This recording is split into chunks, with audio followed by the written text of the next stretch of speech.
if you're able to rotate early, but overdrive, I mean, this is what we talked about with those new spawns. You can I'd take overdrive all day. That's you.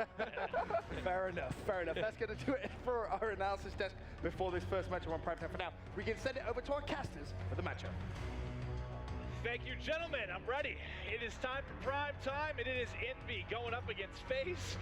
This pool has become interesting, Jack. You know, I said when we had our roundtable, I thought that EnVy would lose to Gosu Crew. You guys said I was crazy.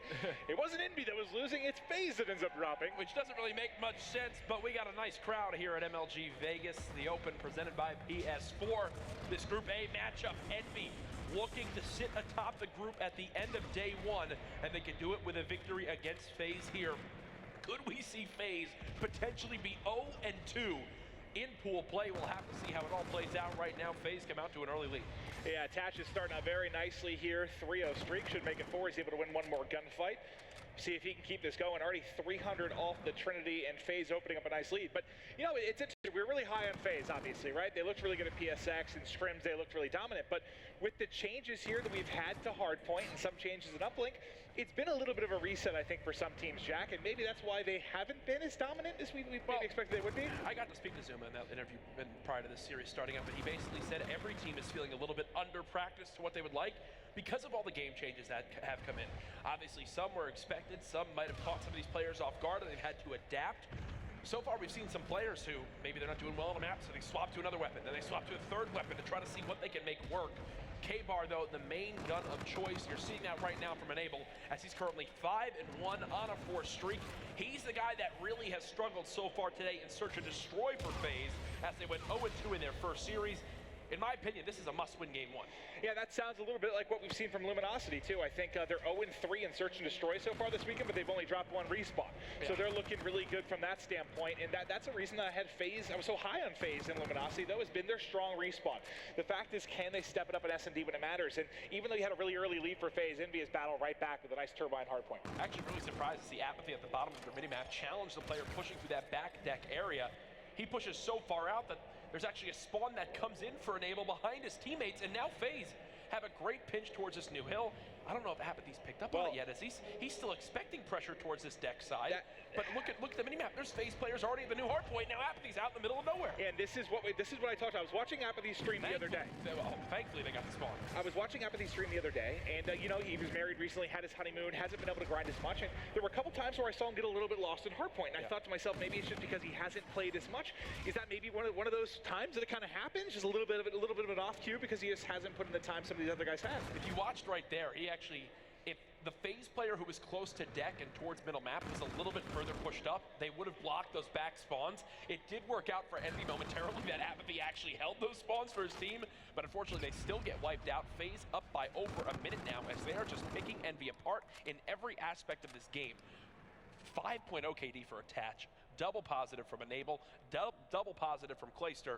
Faze Clan looking quite good. Yeah, this is looking very, very strong and Attach. I mean, he's just got 2 really nice sprees here, really, to kick things off, as the team in total is now up to 8, a 3 streak for Clay as well before he ends up falling. I want to stick with him because he's on a 4 streak, so we'll see the long rotation out. We'll take a look at the minimap here. He's going to be the last person to rotate over. You see set up a drill is going to be EnVy. Let's see how Attach likes to attack this. Usually we go to the rotation in all front. the way around. So now let's see from his POV. Let's see what the flank looks like. They're hitting the pinch from every single angle. 2 players about to push from drill. You've got 1 player hitting middle map. Here comes the pressure from Attach now from the backside. Not expecting this at all, because why would you? The guy just looped around the entire map to get to this position. 2 kills for Attach, earning himself some streaks, almost gets the 3rd. But a 12-3 start. Clayster can't win the one-on-one, so it's a failed break from Faze Clan. Yeah, I saw that. I mean, they didn't end up winning it, but I saw it a couple times during the Cloud9 match where that last person to rotate out, it was Lacefield a couple of times where he would rotate out, he'd be the last man in, but it's almost like they weren't expecting the timing of it for him to get there if you hit the long flank, where he's able to pick up 2 or 3 kills and almost come up clutch. But even with that, Faze not able to get the break yet. This is, it was the Turbine where they did really well. Now Drill, this is the second really big hold from EnVy. Most of their times come from 2 hardpoints, Jack. Yeah, and EnVy are still in this game. Don't count them out yet. This is just the first rotation. Looking at your scoreboard, though, the biggest thing to point out, I mean, just look at where the EnVy players, all in double digits in deaths, all in single digits in kills. They just need to begin to get the kills on rotation. 1 60-second hold, and this game is tied right now, but they just haven't stopped Attach. It's been, what, a 5 streak, a 7 streak, another 5 streak so far in this game that's gotten him to the point he's at.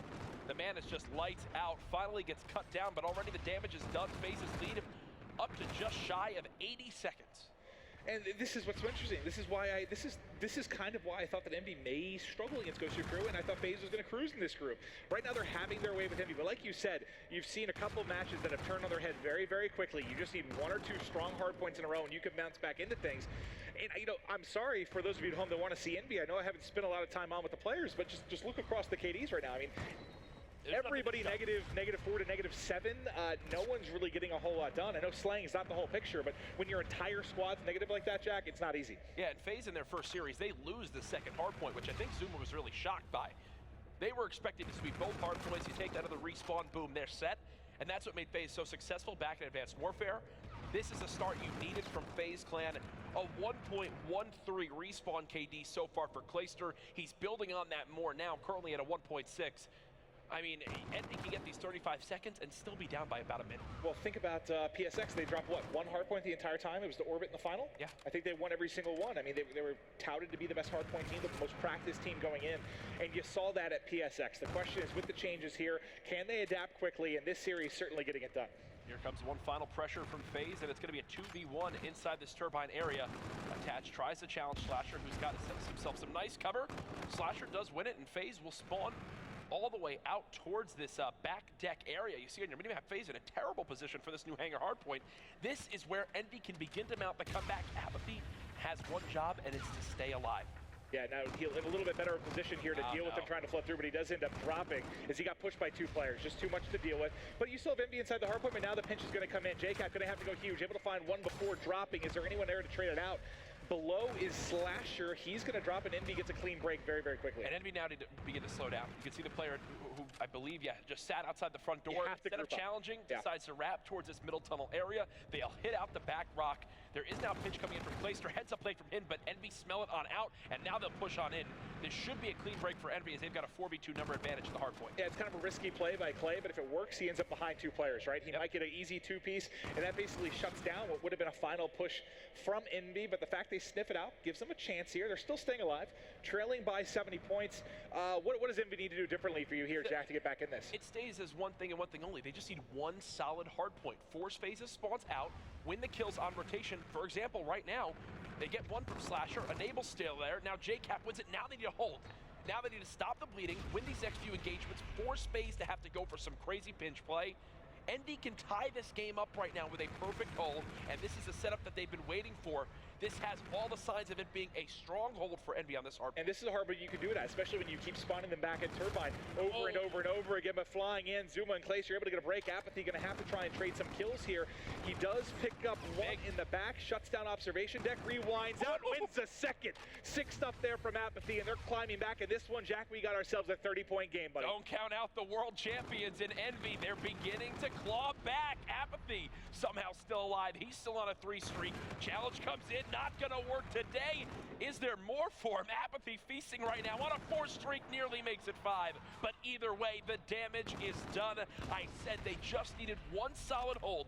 One time where they get the kills on rotation. It finally happens. EnVy hold, and we've got ourselves a 10-second game. Well, let's get to the new hard point. Back the bridge. Who's going to be set up first here? It looks like it's going to be Zuma inside. He's got Enable to work with, but 2 players there. Inside Lab starting to poke out. He's playing the close corner, trying to trade it out, but maybe a little bit too aggressive. Should have hit. That's 4 down. That's going to be a hard point control and break here from EnVy. Awkward spot that Apathy's playing it for a second. Yeah, he's going to go ahead and change this one up behind 2 players. How is he alive? How is he alive? Finally attached, takes matters into his own hands and shuts him down, but still such even trading now. What was such a slaying advantage for Faze is slowly dialing back. It was about 20 kills earlier on in the game. Now it's down to, well, maybe about 10 in this. This is the closest it's been, and EnVy have a chance to now take the lead on this hard point. Slasher finds a couple, finds a third, fully streaked this Slasher with camo to go, and maybe we got ourselves a lead change coming in. EnVy gonna tack on 10 final seconds here as Faze is collapsing. And look at this, Slasher showing why he's always been an X factor on this team. He was 14 and 22 on an 8 streak, finally gets cut down. They have camo to retake with, but folks, a 90-second lead for Faze is now gone. They do get the break they need. And look at the spawns too. They're going to get a ton of time here. But here's the thing. They have Slasher's camo to use. They also have his streak. So streak should start it. This will let EnVy push up the map. They just need to force the spawns out once. Slasher can't die here though. They need his active camo to break this hard point. He's going to go ahead and push up. There's Four break. Dead. Four break. Beautifully done by the boys of EnVyUs. Now they'll use those streaks to punish. This one should be done unless there's a major blunder by EnVy. Slasher should be able to win it here. Scorcher's coming across the top, able to take out Attach. He has a Trinity Rock to work with as well. Backing up players. Can he connect on anything? Just getting a little bit of scouting information for his squad. They still need 5 more points, but look at the trek across the map. What a comeback from EnVy. End the game on a combined 9 streak. And there they are. Faze Clan drop another hard point. They're now 1 and 2 in the game mode. It's their statistic.